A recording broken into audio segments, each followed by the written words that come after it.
காங்கிரஸ் கட்சியை பலப்படுத்துவதற்கும் கட்சிக்கு ஒரு புதிய உத்வேகம் கொடுக்கும் வகையிலும் தமிழ்நாடு முழுவதும் மாவட்ட தலைவர்களுக்கான தேர்தல் இப்போது நடக்கப் போகிறது.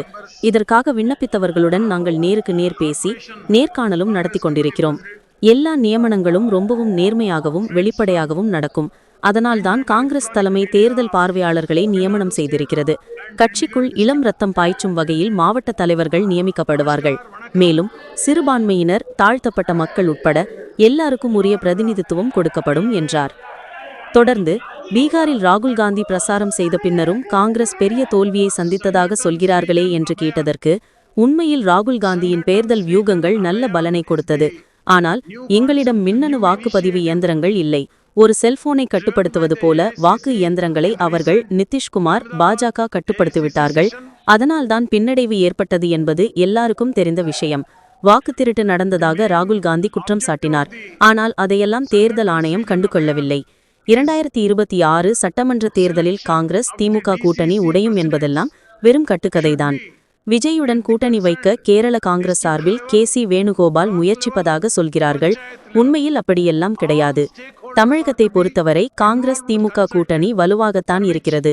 எங்கள் உயர் தலைவர்கள் திமுக தலைமையுடன் ரொம்பவும் நெருங்கிய தொடர்பிலும் நட்புடனும் இருக்கிறார்கள். அதே நேரத்தில் கூட்டணி குறித்த எல்லா முடிவுகளையும் எங்களுடைய உயர்மட்ட தலைவர்கள்தான் எடுப்பார்கள். அது பற்றி நான் கருத்து சொல்ல எதுவும் இல்லை. தமிழகத்தில் காங்கிரஸ் கம்யூனிஸ்ட் கூட்டணியில் இருக்கும்போது கேரளாவில் இருவரும் எதிரெதிராக இருப்பதால் எந்த பாதிப்பும் கிடையாது. இது பாஜகவின் வளர்ச்சிக்கும் உதவாது. உண்மையிலேயே சொல்லப்போனால் தமிழகத்தில் நாங்கள் பல ஆண்டுகளாக ஆட்சியில் இல்லைதான். ஆனால் எங்கள் மக்கள் பிரதிநிதிகள் இருக்கிறார்கள். மக்களுக்கு தேவையான நலத்திட்டங்கள் போய் சேருவதற்கும் சமூக நீதி, மத சார்பின்மை தொடர்ந்து நிலைப்பதற்கும் நாங்கள் தொடர்ந்து வலியுறுத்தி வருகிறோம். தெலுங்கானா, கர்நாடகா, கேரளா என பல மாநிலங்களிலும் அப்படித்தான்.